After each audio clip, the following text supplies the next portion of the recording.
Happy So What Day and happy Tuesday to you.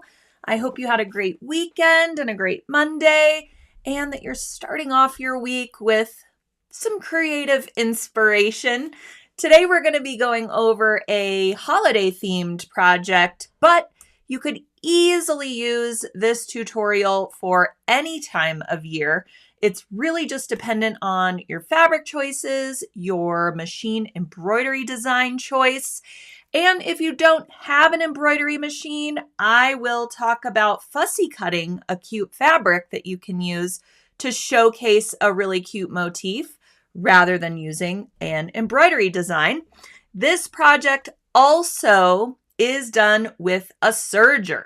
But don't worry, if you don't have a serger, I'm also going to be showing you or demonstrating how you can use your standard sewing machine to achieve the same result.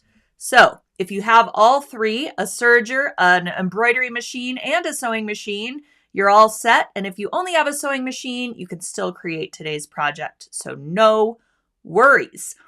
I have my fall themed decor back up in the sewing studio because, Thanksgiving's only a couple weeks away and we're in the middle of all of the great leaf colors changing and everything that fall brings, the great cooler weather, all of that good stuff. And, we don't want to bypass Thanksgiving altogether. So I have a super quick project that you can do in the hoop of your embroidery machine if you're looking for something to kind of add to your fall decor or to give as a hostess gift if you're going to somebody else's house for Thanksgiving dinner, perhaps.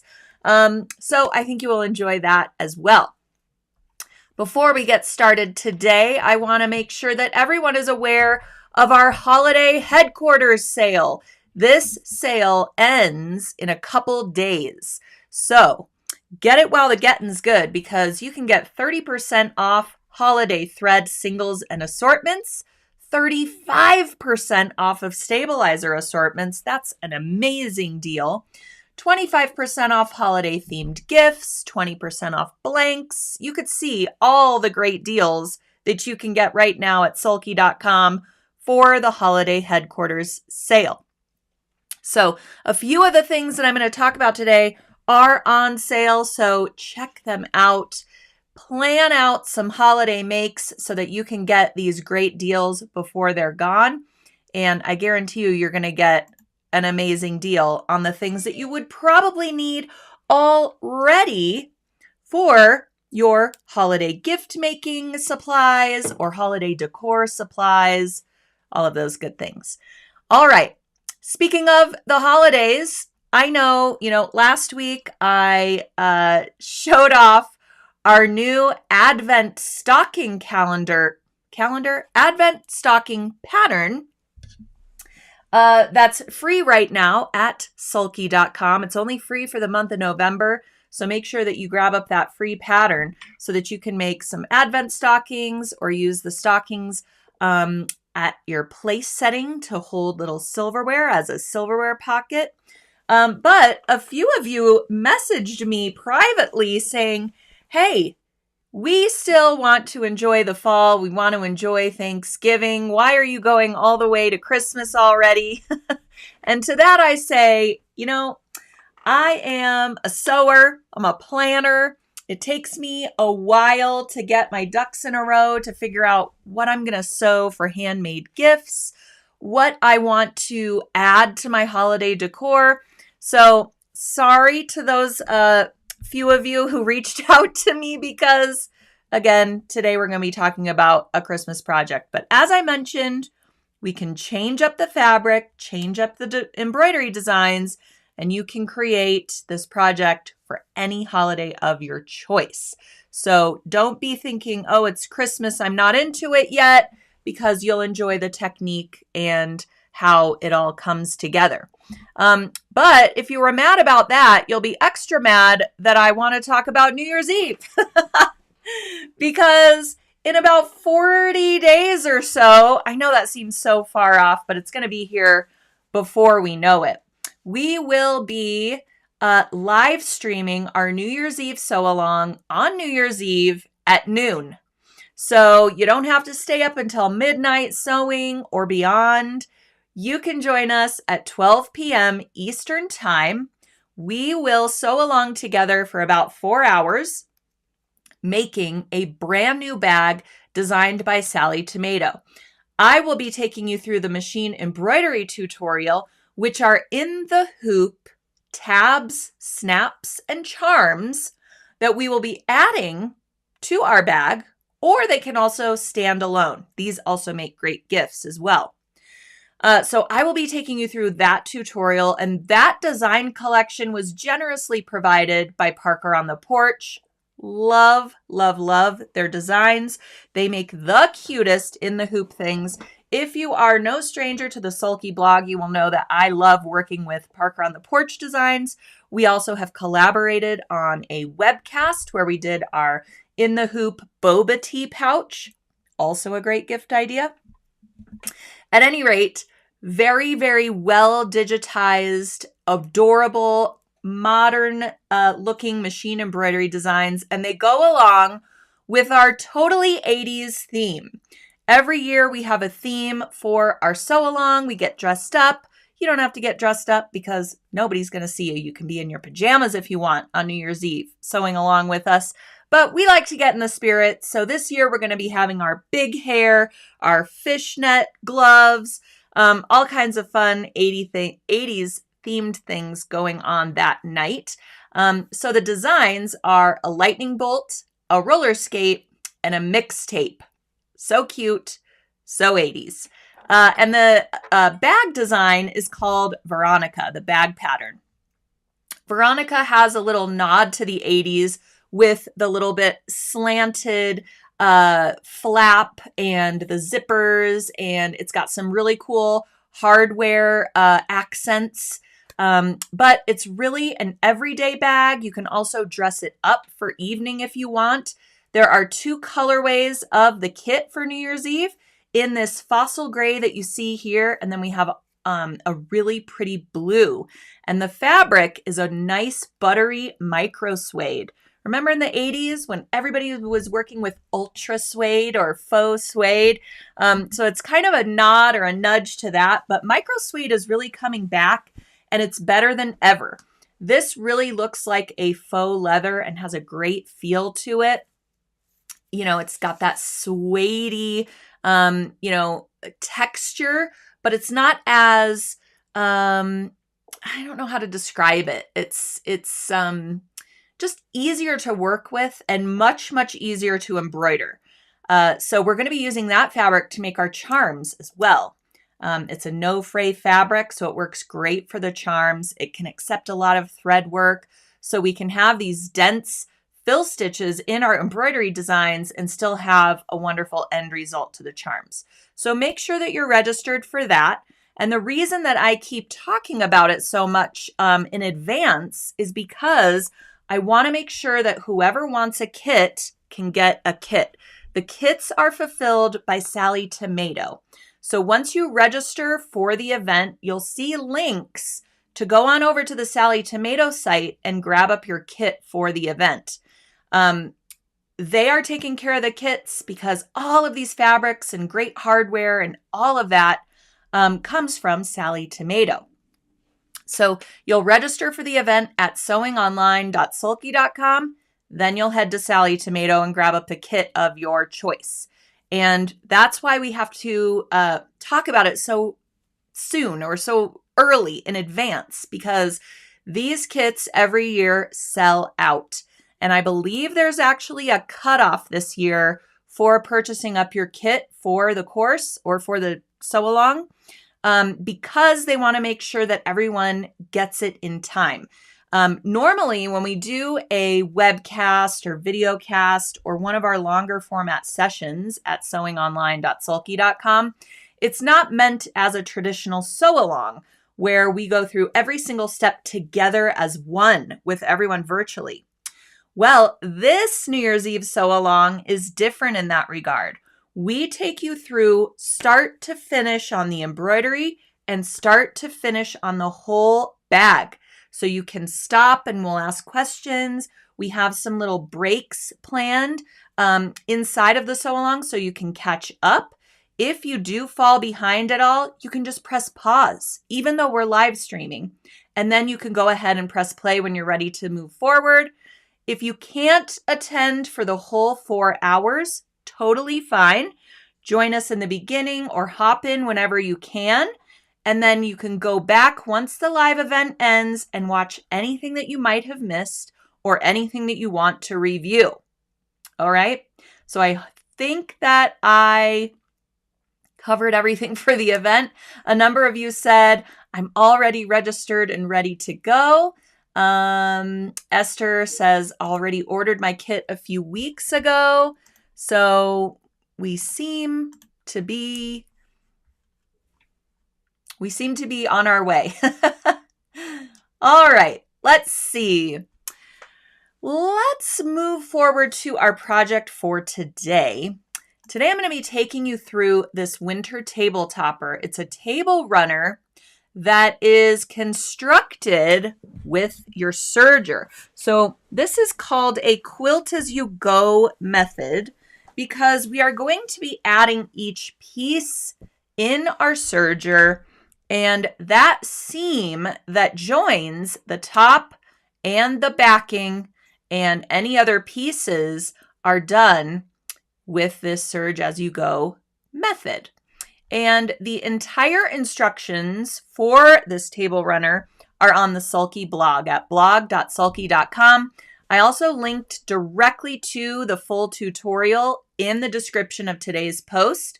So if you're not seeing that, hit that little more button or see more button. The whole description will pop out. You'll see links for all the featured products I'm going to talk about today and a link for the full tutorial for the table runner. So within that tutorial, you will find the fabric cutting dimensions for every piece that we're going to add to the table runner so that I don't have to remember all those dimensions and you don't have to write it down. You can just refer to the blog post when we're done and you can create your own. All right, let's see. So the most important part really of our winter table topper or our owl is calm table runner, as I was calling it, is our embroidery collection. So the 2 designs that I chose to focus on for this project are from our Owl Be Home for Christmas Machine Embroidery Collection.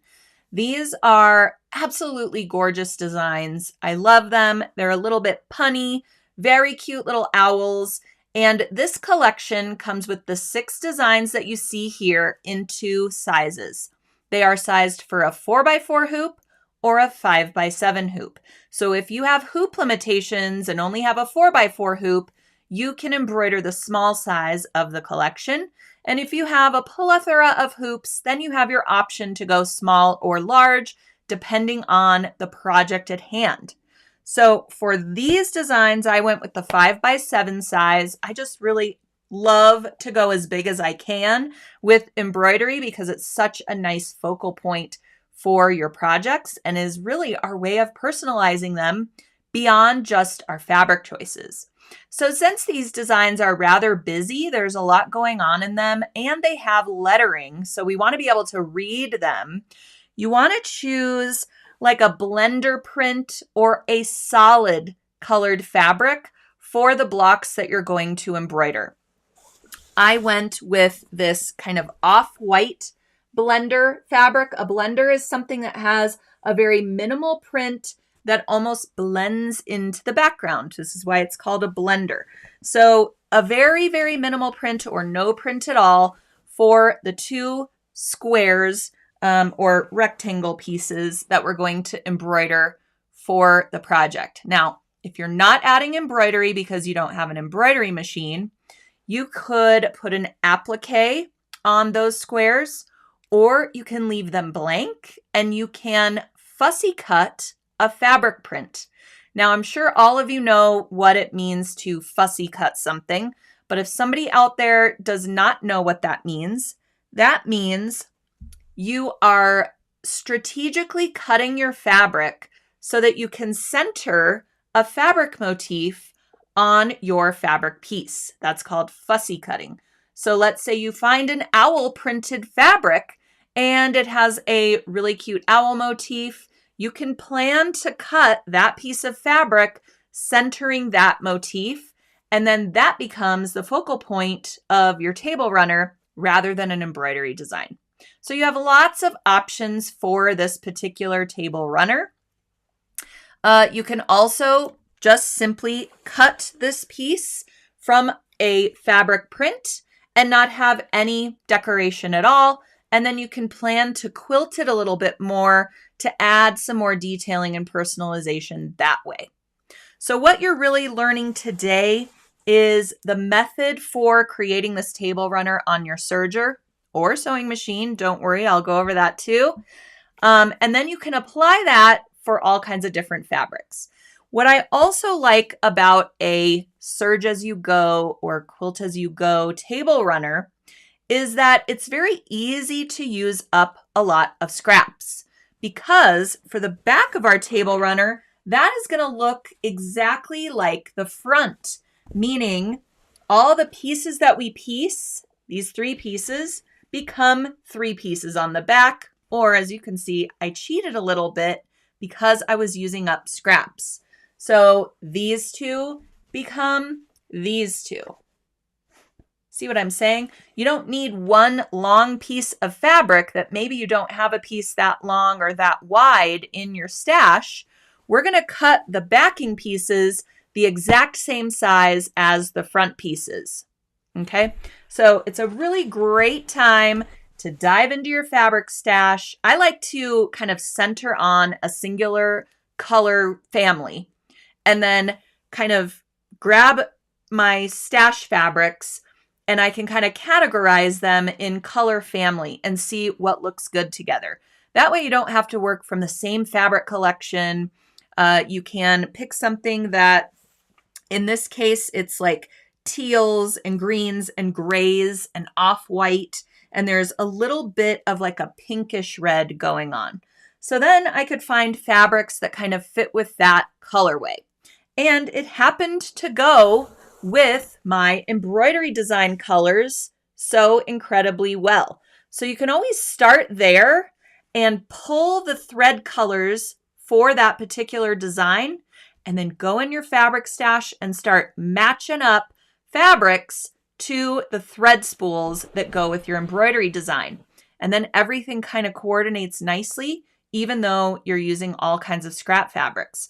And your fabrics don't have to be winter themed or holiday themed. If they're in the right color family for that particular embroidery design or the threads that you're using for the embroidery design, it's going to look great.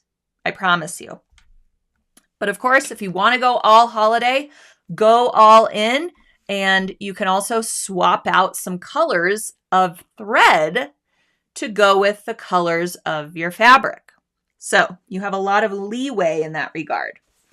What are some other tips about the fabric? Ooh, you can also easily make this reversible. Since the front is going to be pieced the same way as the back, you could choose, let's say, a Valentine type of fabric collection and use that for all your backing rectangles and squares.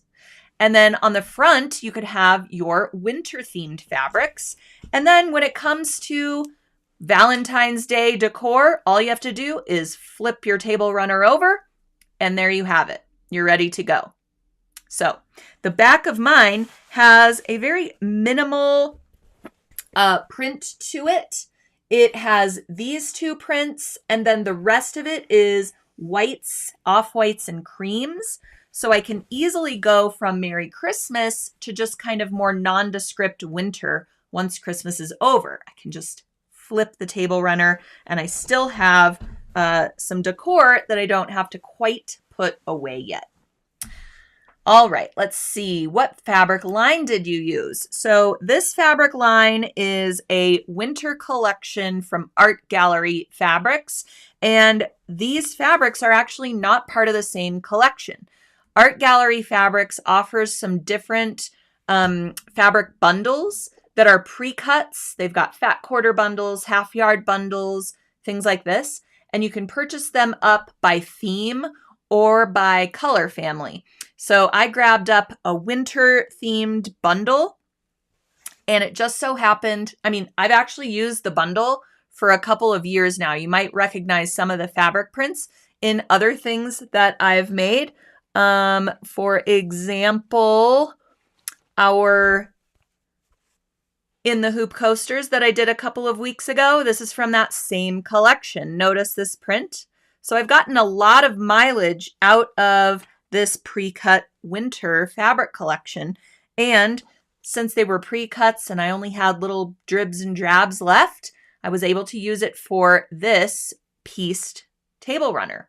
So lots of different ways you can use the same collection. And then my coasters match my table runner as well. So there you have it. All right. Another thing you're going to need, in addition to the embroidery designs of your choice and your fabrics, you're also going to need batting, of course. That's going to go in between our layers. Now, we are going to cut the batting to the same dimensions as all of our rectangles and squares, because we're going to be building this block by block, row by row on the serger, so that all of our raw edges are enclosed and we are sewing the top of the table runner at the same time that we're adding the back. So the batting needs to be enclosed in there. And this is another reason why I love using a serger for these types of projects, because your serged edge kind of compresses all that bulk and makes it, less visible or noticeable within all of those layers. Whereas if you're using your regular sewing machine, those seams are going to be rather bulky once we add them together, because you're going to have that batting in between the seams. But it's still going to work out great, and you're going to have nice loft to your table runner. So don't worry about all that. And we can compress it down more with the quilting that we choose as well. Kind of sew over all of those bulkier seam allowances. So since we're going to be working with a variety of threads, and we're going to be doing a variety of techniques, we also need a variety of needles. And we happen to have this great needle assortment pack now at sulky.com that includes all of these different needle types and sizes. So this is a great thing to grab up when you're doing a project like this that has embroidery. So you're going to need embroidery needles. It has quilting, so you're going to need quilting needles. And we're also going to do some piecing as well on the sewing machine. So we're going to need some universals. And seeing as how there's some assortments in sizes for those 3 types of needles included in this assortment pack, that means that we can swap out our thread thickness, our thread weight, and we will have all the needles we have on hand, so we can easily choose different threads based on the different quilting we want to do, etc. All right. Also, if you are pulling out your serger, dusting it off, don't use it very often, but oh, hey, you're inspired by this project and you want to use your serger. When's the last time you changed those serger needles? I know. A lot of the times, if we're just using our serger for finishing a quick seam, not necessarily decorative applications, we often forget the last time that we changed the needles on our serger. So while you're dusting it off, make sure you've got 2 new needles in there. I like to use a 4-thread overlock stitch almost exclusively for serge as you go projects, for finishing seams. I know a lot of people will use a 3-thread overlock, and that's going to work great here as well. So if we're using a 3-thread overlock, that means you'll have 1 needle sewing the seam and your 2 loopers finishing the seam allowance while you sew. If you're using a 4-thread overlock, that means 2 needles, so 2 stitches sewing the seam, and then your loopers are finishing the seam allowance as you sew. So it's your choice, 2 needles or 1. That also means 4 thread spools or 3 thread spools.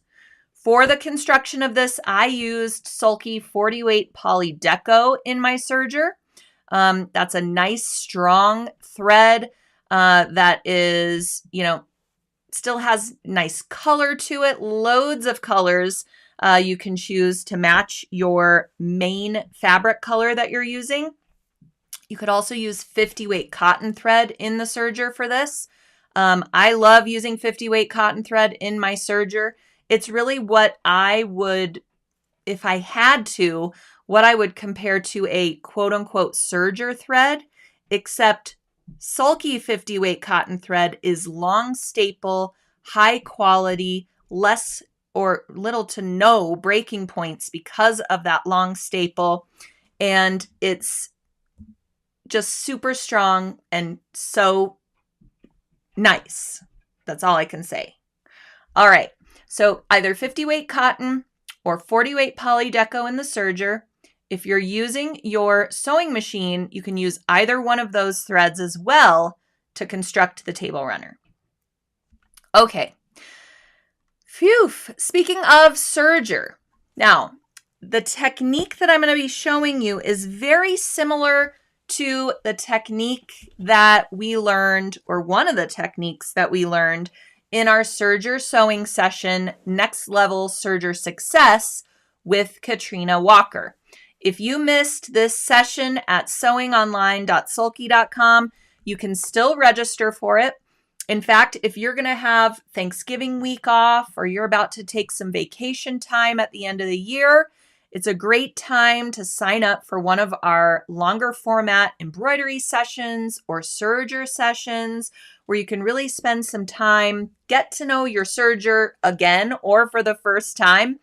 But in this serger sewing session, Katrina teaches a lot of decorative applications, different feet to use for your serger, different ways to get more out of your serger and learn more projects to create with it instead of just finishing seams.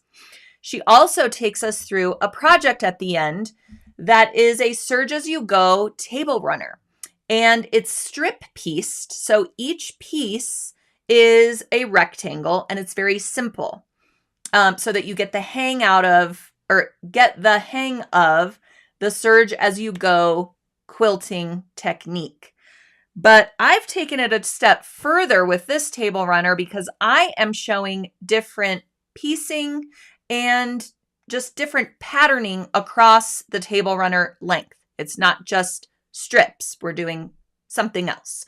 And we're going to be using a combination of our sewing machine and our serger to create it. Whereas in this serger sewing session, it's all done on the serger. You can even bind this table runner on your serger if you have a binding attachment. She talks about that as well in the serger sewing session. Now, I'm not going to go that far today, but you certainly could learn how to bind your table runner on your serger if you sign up for and register for that session. So here's what her table runner looks like for that session. And as you can see, it's a bunch of rectangles serged together using the technique that I'm going to show you today. But you'll learn lots more about your serger, how to navigate it with ease in this Next Level Serger Success session. So I encourage you to register for that if you want to further your serger education as well. And here's what the pattern looks like that comes with that serger session. Quilt as you go, serger table runner, and you also get bonus instructions for creating a coaster set all on your serger. So great things can be had by taking that serger session. Okay, so first things first with our Owl is Calm table runner, and that is our embroidery. Notice that I have not cut down my embroidered fabric yet. I embroidered everything first, then I cut it down to size. That way, if it's a little off center or something like that, I can square it up after my embroidery is complete and everything will look perfect like I meant to do it all along. So I encourage you, even if you're using scrap fabrics, you'll want to cut them much larger than you ultimately need so that you can cut them down to size, making sure that your embroidery looks great.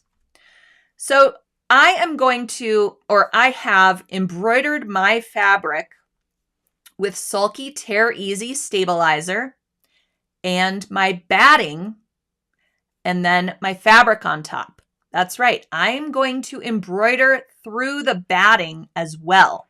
That's going to give me a lot of sort of thread count for these dense designs to grip onto during the embroidery process. So when you're using something like a quilting cotton fabric, and I actually find that art gallery fabrics are even a little bit thinner, or they feel a little bit thinner than your quote unquote quilting cotton fabrics.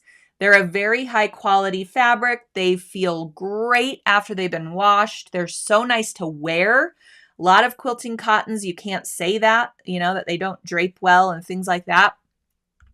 So with art gallery fabrics or any lighter weight quilting cotton fabrics, I just find that if we're going to have batting in the finished product anyways, I'm going to embroider with the batting already attached to that fabric with the addition of Sulky Tear Easy Stabilizer.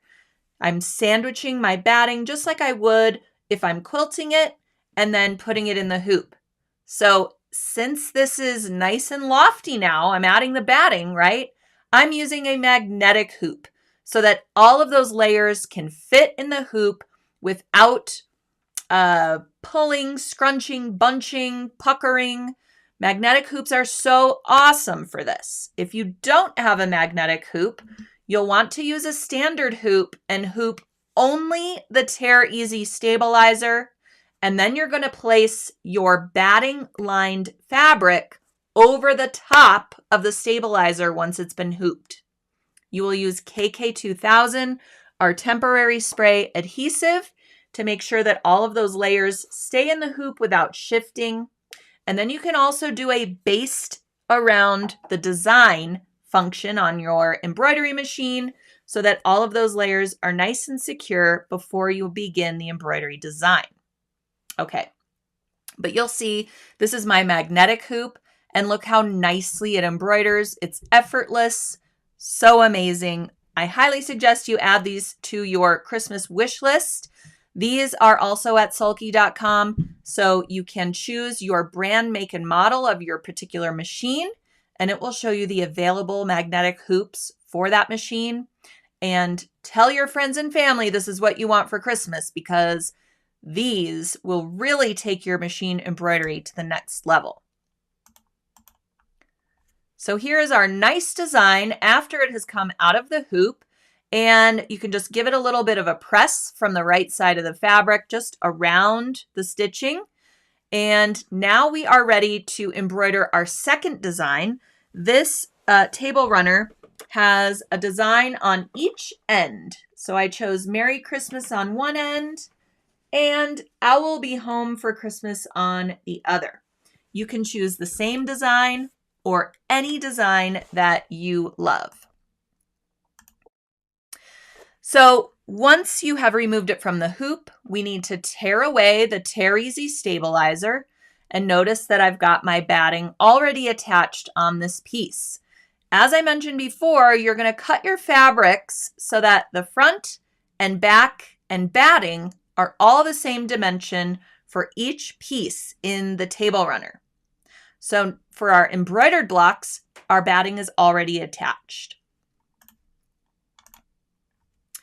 And now I have one side of the table runner cut with the piece of fabric that's going to go next to it. And then I have the opposite side of the table runner cut as well. Now, notice how, on one side, I have my print fabric on the right edge, and on the other side, I have it on the left edge. If you want your table runners to be kind of opposites, you can do them on the same side. And that way, when you reverse them, you'll have one embroidery design on one corner and one on the opposite corner. Does that make sense? Or you can do it how I have shown it here, and it will be the same on both sides. All right, so what I like to do is line up all of my fabric sort of sandwiches. So my front, my batting, and my backing, line it up how I want the table runner to go on the floor or on a flat work surface if you have a longer table. And you can make this as long as you want. You can add different strips. You can add different pieces, all types of things to make it your own.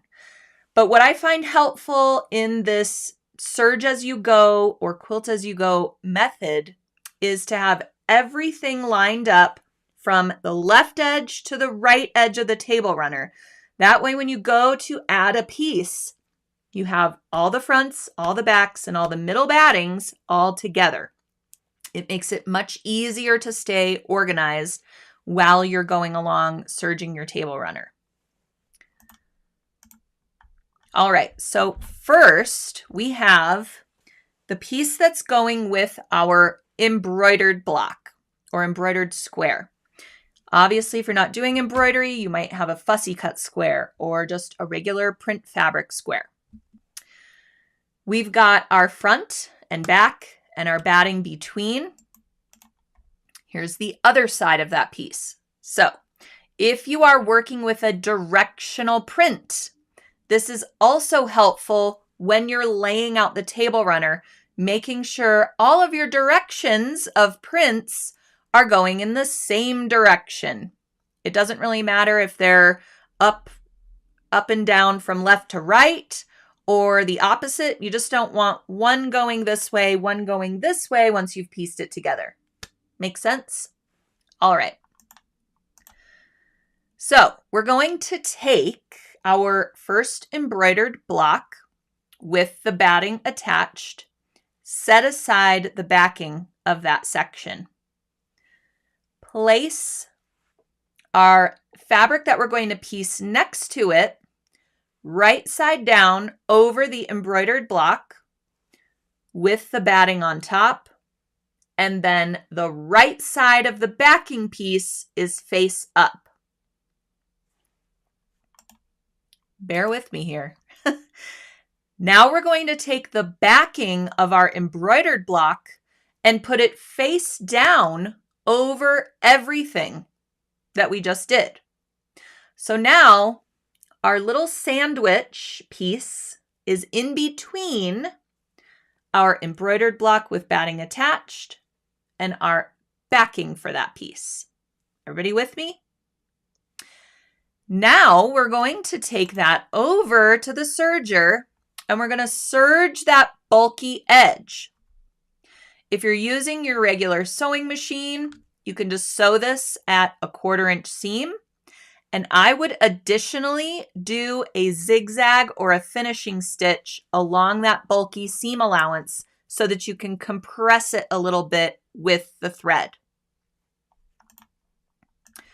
Once you have serged that seam, see that seam is nice and serged, we're going to turn that fabric so the right side is out and push it or, fold it away from our other little sandwich. So this is the backing piece of that embroidered square. When you turn it to the right side, you're going to see your embroidered square and the opposite fabric piece. So between those layers is our serged edge. Everybody with me? All right, I'm seeing thumbs up, so everybody's with me. Also, make sure that you are putting your comments in the live chat, giving me those thumbs up or those great emojis, because as long as you are engaging with the post today, I have a gift for one lucky viewer who is watching live and doing all of those great things and engaging here with me today, liking the page, sharing out the live stream, all those good things.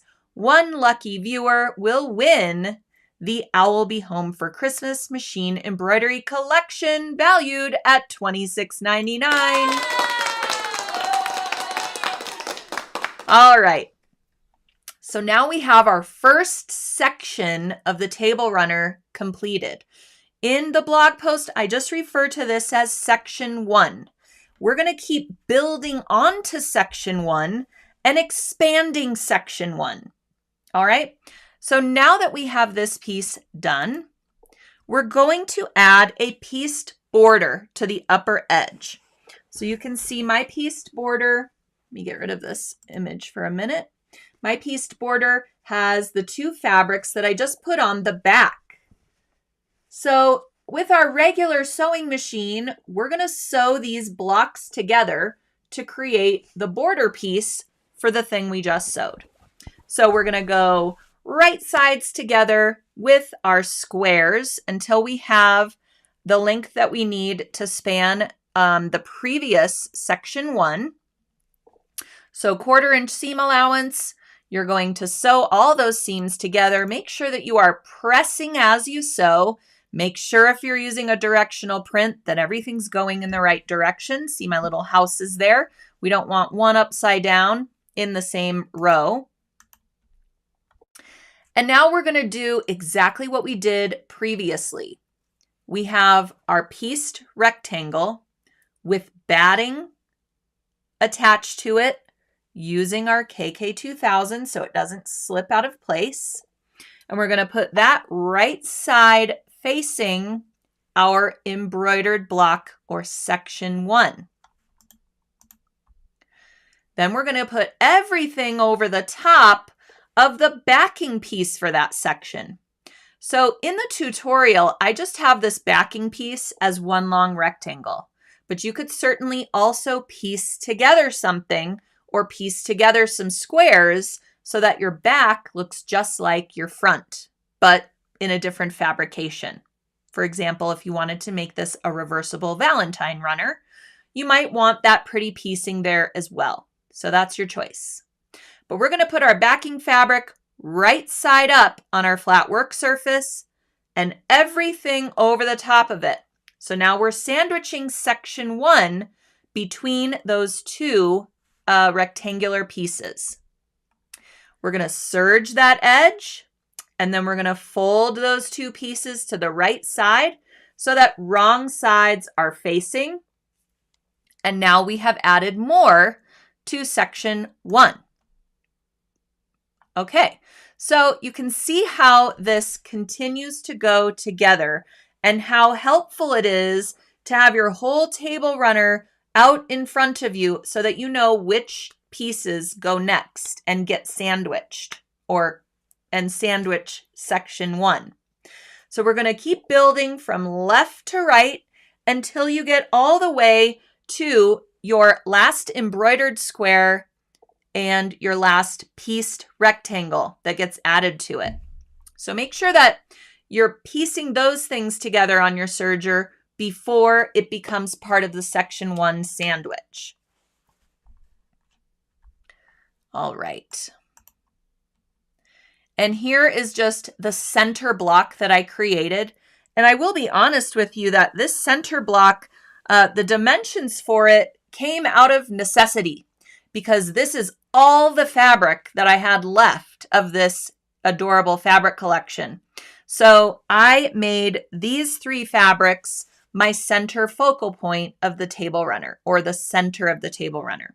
So you can definitely change up these dimensions. If you don't have rectangles that are this long out of your stash or out of the fabric that you want to choose, piece them together into something else.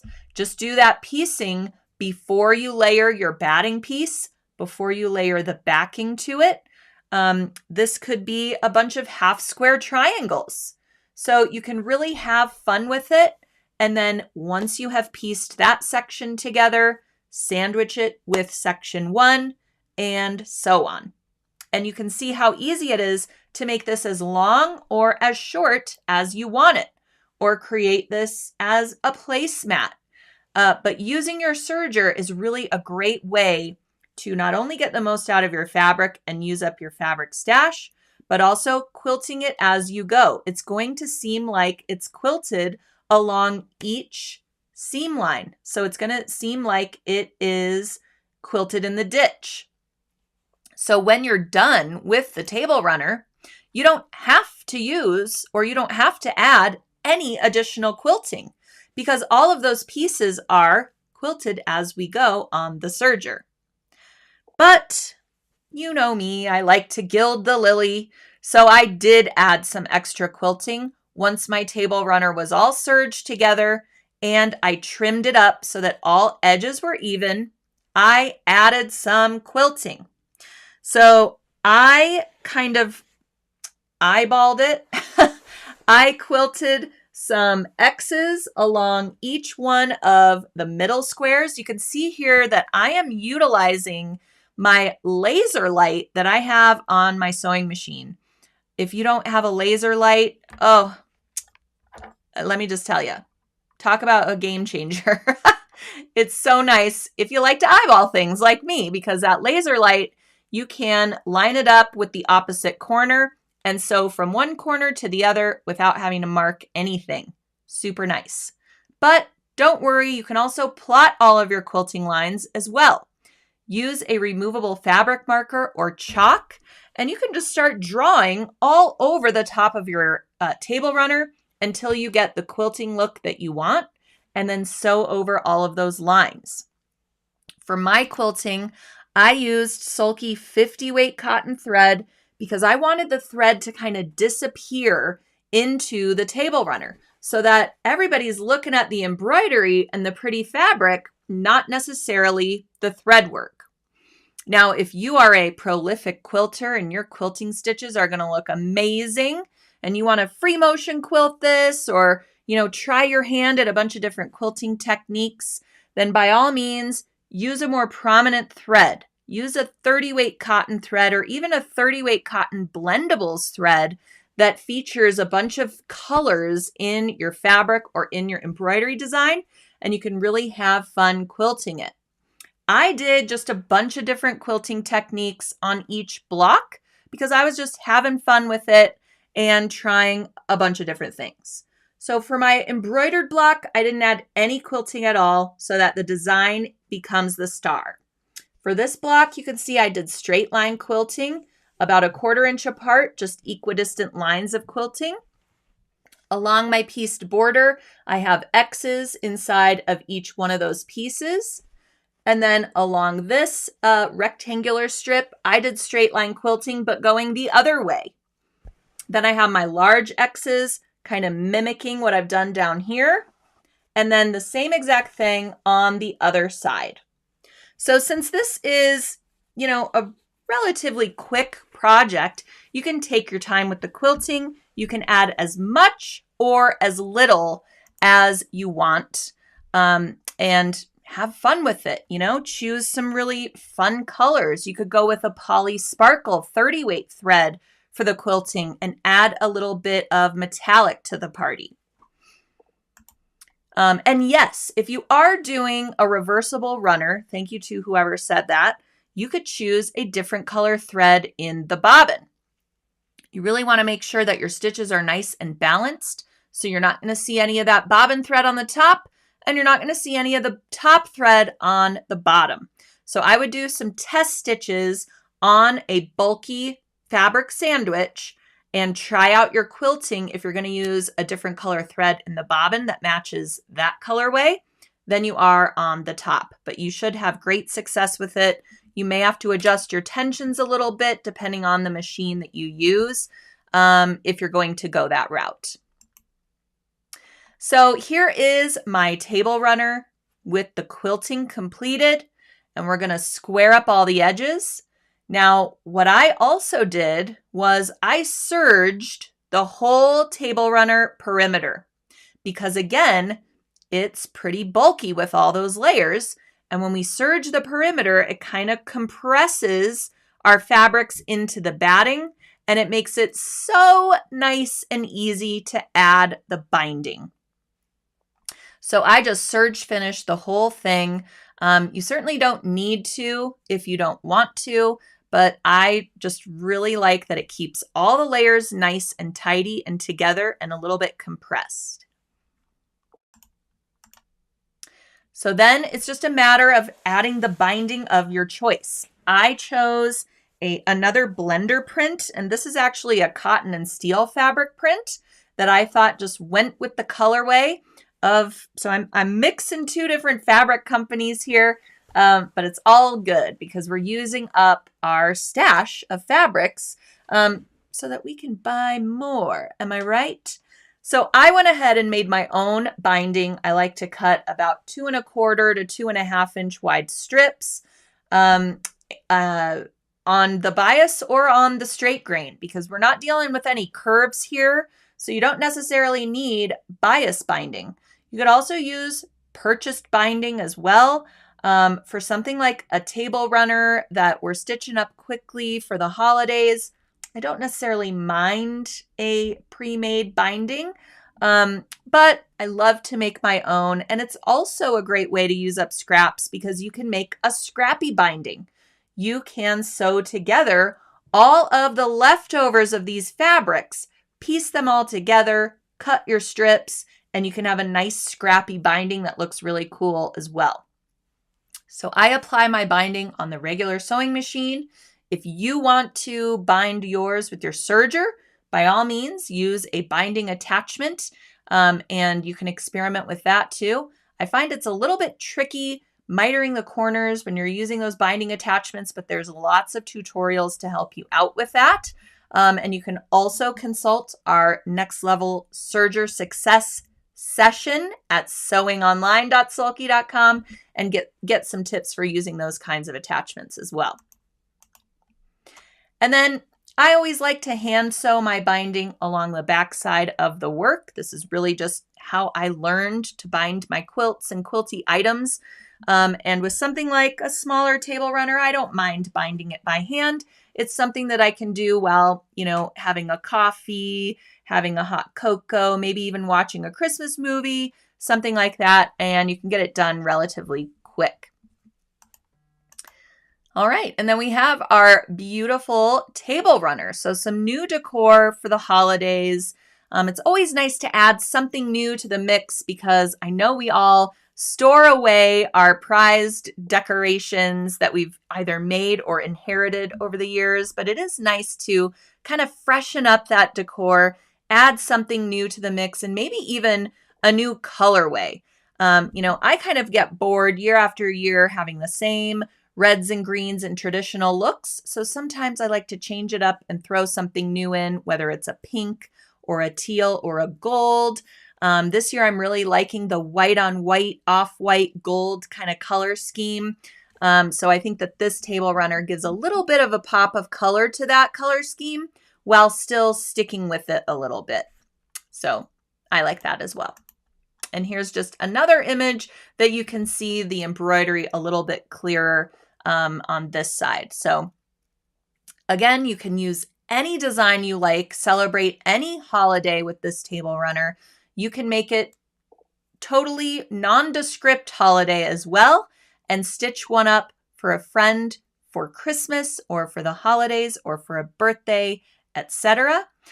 Get your scrap bins out and really have fun with it. Start putting, squares and rectangles together on a table, and then just make sure that you cut your batting and your backing to the same dimensions, and you can quilt it as you go. All right. So if you want to learn even more about your serger, I did mention the next level serger success session.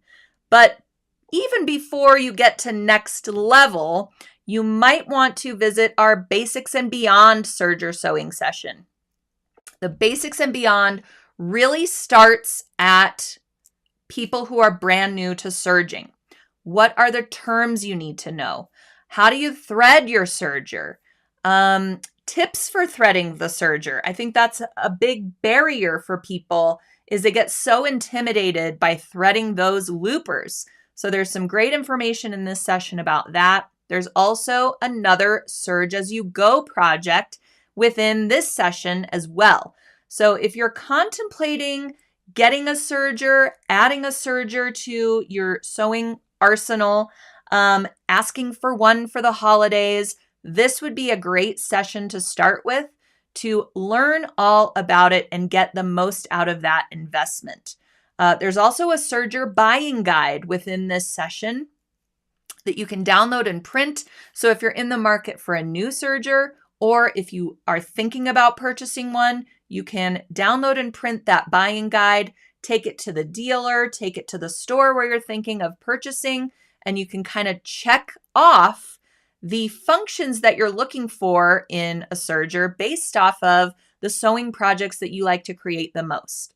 You know, what type of brand, make, and model is going to work for me in my sewing space. So that is really helpful as well.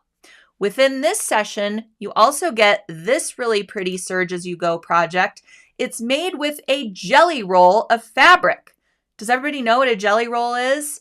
A jelly roll is a pre-cut roll of fabric strips, and it makes it so easy to create something beautiful like this. So this is all done with a different Serge As You Go technique. It's done with a flat lock stitch. So instead of that 4-thread overlock that I talked about, you will set your serger up for a flat lock stitch, and your thread becomes part of the design. So you'll learn all about how to make this within that session as well. We also have this kit at sulky.com for this beautiful flat locked table runner. The table runner can also be folded in such a way to create a pillow.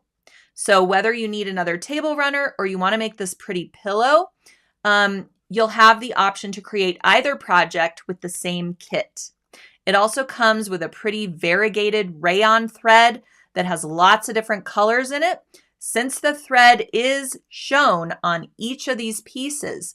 So with a flat lock, you kind of pull your fabric pieces apart and your thread becomes a little chain in between them, and it ends up looking really pretty and really elegant. It's a little bit hard to see the serger stitches on this particular image, so hopefully I'm explaining it very well for you. The other thing about using a jelly roll is this one comes with reds, greens in 2 different shades. It also comes with whites and creams. So if your color scheme is green and white, you can choose just those jelly roll strips to use for your particular decor, whether it's the table runner or the pillow. Or if you want to use all the reds in the jelly roll strips, you can do that as well. And these are high quality Robert Kaufman Kona cotton solids in this jelly roll. So it's really great in these great holiday colors with some different options for you as well. Here's another image of that table runner. So once everything is pieced in this sort of log cabin style, then you serge the edges and you have this pretty delicate, elegant looking table runner. Or again, folding it in such a way to make that pillow. So this is on sale right now. I think it's about $45 for the entire jelly roll, all the threads that you need, and some needles. Because remember, I discussed at the beginning of today's So What? Check out when is the last time you changed those serger needles. If you can't remember, it's probably time to do it. Give your machine a little bit of maintenance and you'll be good to go. That's another thing that's covered in this Basics and Beyond Serger sewing session is how to maintain your machine so that it continues to perform optimally for you. So you'll learn about where and when to clean it, service it, etc. So this is a really great sewing session to add to your library at sewingonline.sulky.com.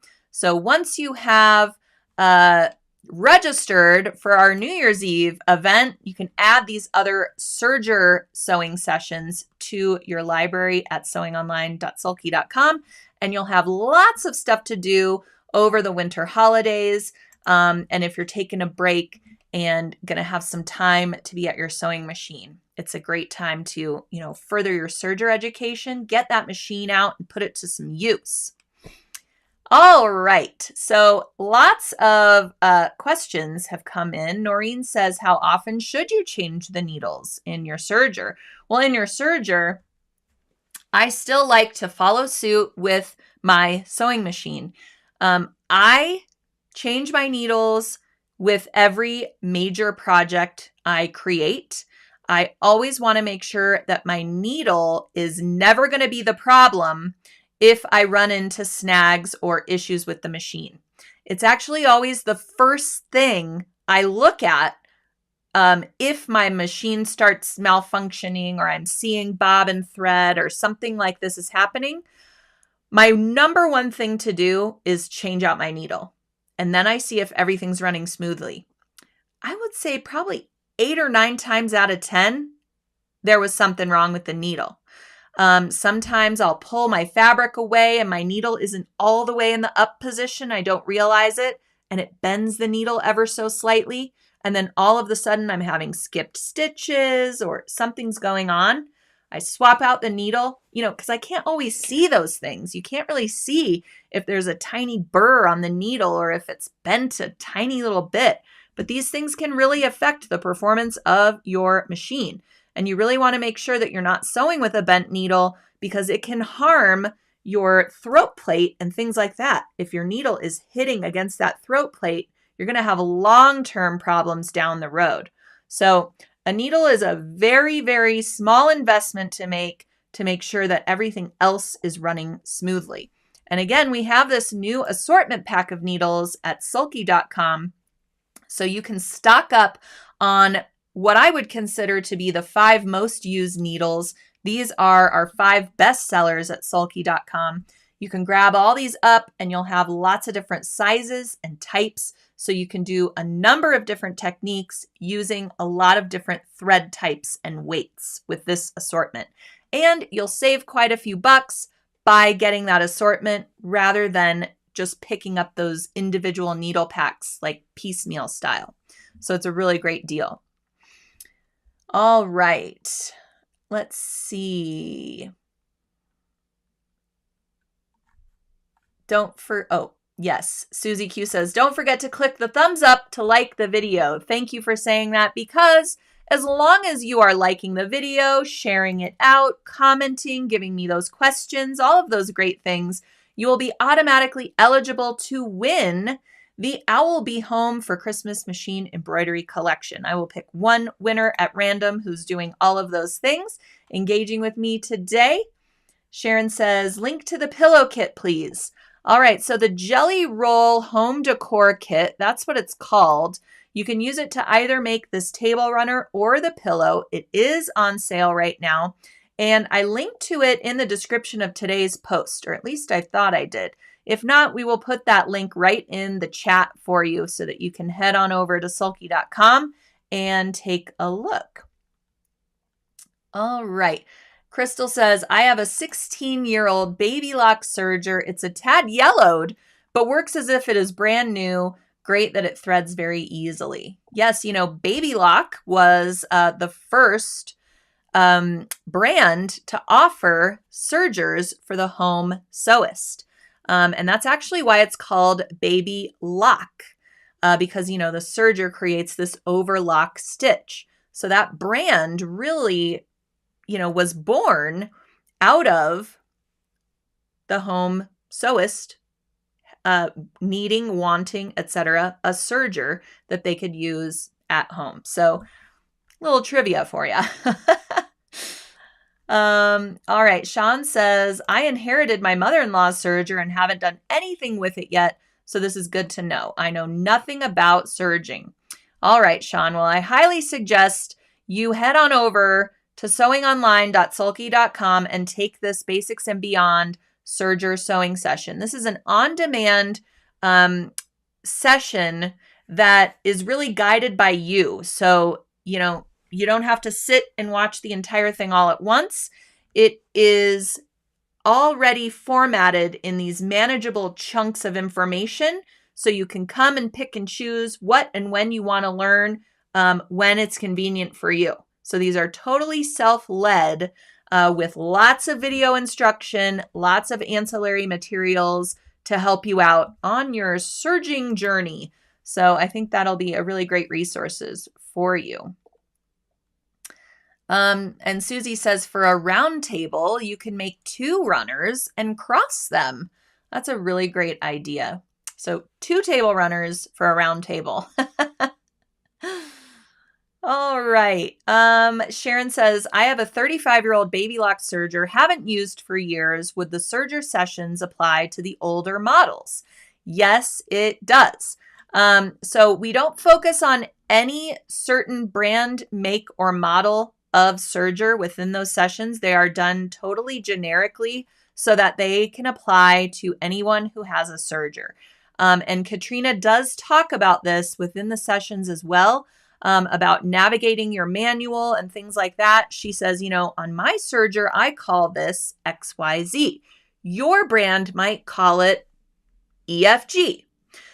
So I think you will still be able to wrap your head around the information. A lot of things, a lot of functions on sergers are the same, but they might be called something a little bit different. So she kind of guides you through how to determine your certain brand's functions and things like that.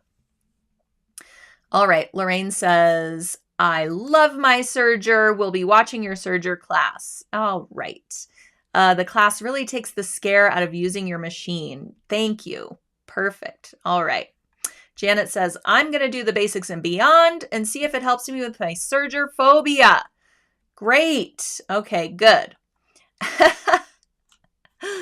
All right, so one last thing I want to leave you with today, because Thanksgiving is going to be here before we know it. I thought I would show you this really cute little Thanksgiving project that I made. I posted it on the Sulky blog a few days ago, and people are going nuts about it. And I can't take credit for the project because it is an in the hoop design from our friends at Designs by Juju. Love them. All right. We love Designs by Juju. Talk about an embroidery design company that really focuses on educating their customers, making sure their experience at the machine is top notch, really getting the digitizing right. And a lot of their designs have a little special extra something that takes it from kind of ordinary to something extraordinary. And I'm going to explain that a little bit with our turkey towel topper. I know, it's so cute. Let me show you this picture. So they have a variety of these towel toppers at Designs by Juju for different holidays and things like that. I thought that this would be such a cute thing to bring to a dinner party, if you happen to be going to somebody's house for Thanksgiving, or to just display at your own house if you happen to be the host this year. These are actually sewn to the edge of an existing towel, and that's how they work. So let me take this one kind of apart so I can explain it a little bit better. So you build this design in the hoop of your embroidery machine. It has a little bit of batting, so it has a little loft to it. And then as part of the stitch out, you attach the center edge of an existing towel in the hoop. And you will complete 2 final stitches in the hoop. Your machine does it all for you to secure that hemmed towel edge in place. And then there are specific instructions for folding your little towel. You actually fold it in toward the towel topper in thirds, or depending on your towel size, you might have to go, a little bit larger. You fold it towards your towel, sort of like this. It's kind of hard doing it on my lap. And then you'll fold the top part in that little slot. Of course, you're going to put it around your hook or your oven door or something before you go in through the slot. And then pull it down. And now you have your cute little towel topper. And imagine that you've got your oven door or what have you right here. And is this the cutest? Love it. So not only is this whole towel topper done in the hoop, but it also has these appliques on it. So all these applique fabrics are added in steps when you're doing the embroidery in the hoop. And I always put fusible web on the back of my in the hoop appliques because it adds a little bit more stability to the project. And before you run the satin stitch step, you can remove your hoop from the machine and use your small travel or craft iron to fuse your fusible web in place, then put it back on the machine and finish up all the applique stitching for your cute little turkey.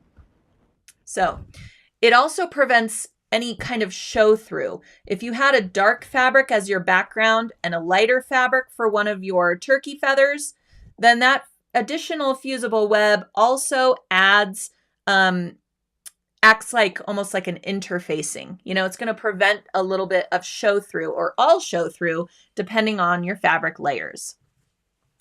So yes, the turkey is so cute. I agree, Marilyn. I fell in love with him and I had to make him. So this comes together really easily in the hoop. And when I said at Designs by Juju, they add a little something extra to their designs to just really make them extra special. Look at the edge stitching on this. You see how it's not just a standard satin stitch edging?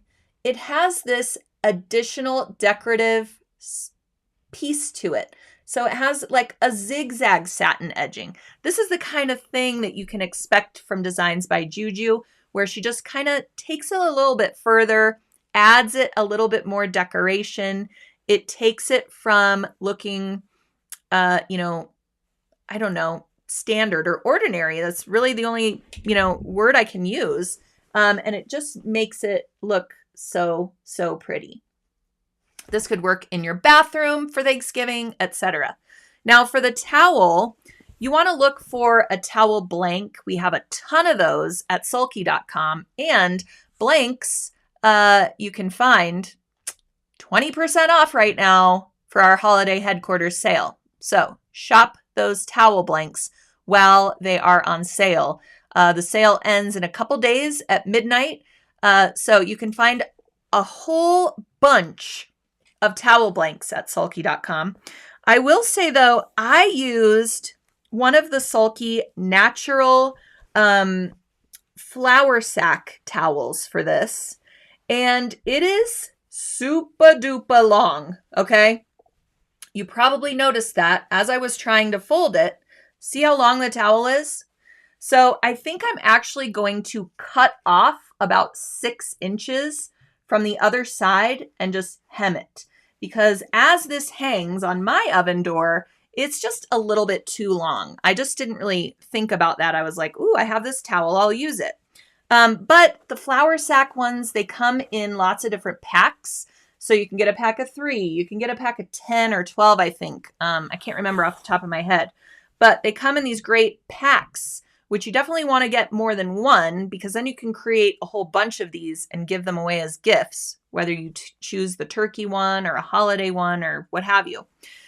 So you can grab those up, and it's easy enough to just cut the other end to the length that you want it.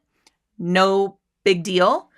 Or you can grab up more of like a terry cloth-ish type of towel if you like to use that at like a kitchen towel, that type of thing. So it's really versatile in that regard, based on the type of towel that you find or prefer or like. So just keep in mind that these flour sack towels are a bit long for this project, but you can always cut it off and just hem it as well.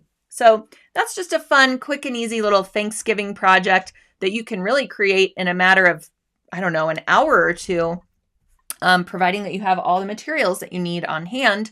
And you can easily have that created before, any company comes over, or in time to gift to somebody, maybe with a bottle of wine or a cute little cookbook, something like that, as a little hostess gift for the day.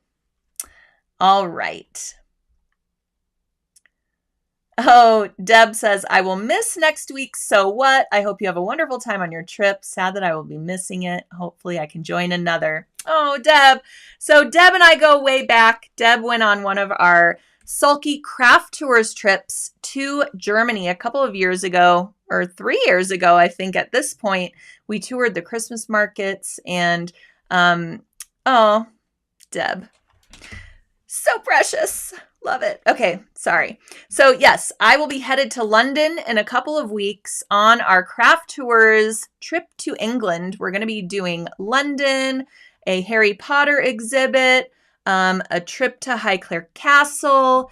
We're going to see Downton Abbey things, locations. We're doing a high tea. Or an afternoon tea. I know there's differences in teas. I'll find out all about it. We're going to be doing a sulky workshop. We're going to be doing, there's just so much to see and do. We're going to be doing Christmas markets in Bath. So that's in a couple weeks. So I will have lots to report when I get back from there. But if you're interested in joining a future craft tour, we have a number of them on the docket for 2024 and a few you can inquire about for 2025 already up on the website. And I link directly to that in the description of today's post as well. So if you're interested in traveling with us in the future, our next trip is Kenya. Then we have Ireland in the summer of 2024, and then Bali in October. Deb, Bali in October. We're going to be learning batiking. We're going to be going to an ECAT factory. It's going to be so amazing. We're going to go to an elephant sanctuary. I just cannot even. Please, come to Bali. Okay. After that, in 2025, we're doing a Hawaii tour and we're going to Greece. I mean, I cannot even. So put travel on your Christmas wish list and travel with Sulky. It's a great time. And as you can tell by me and Deb here, you will make fast friends that will be friends for a lifetime. So I encourage you to check those out as well. All right. Well, thanks everybody for joining me here today on So What. I will be coming to you live next Tuesday as well, and every Tuesday. So be sure to like our Facebook page or subscribe to our YouTube channel. Once you subscribe to our YouTube channel, you'll get notifications when we go live as well. And we also send those out via email. So make sure you're on the Sulky email list. You can join our newsletter list at sulky.com and you will be notified via email every time that we go live here. All right. Perfect. Oh, one of those tours would be amazing. Yes, Marilyn. Perfect. What a great trip. It's a great place to visit. Colleen says, I'm going with you. Can't wait. All right, Colleen. I remember your name. I'm excited. Okay.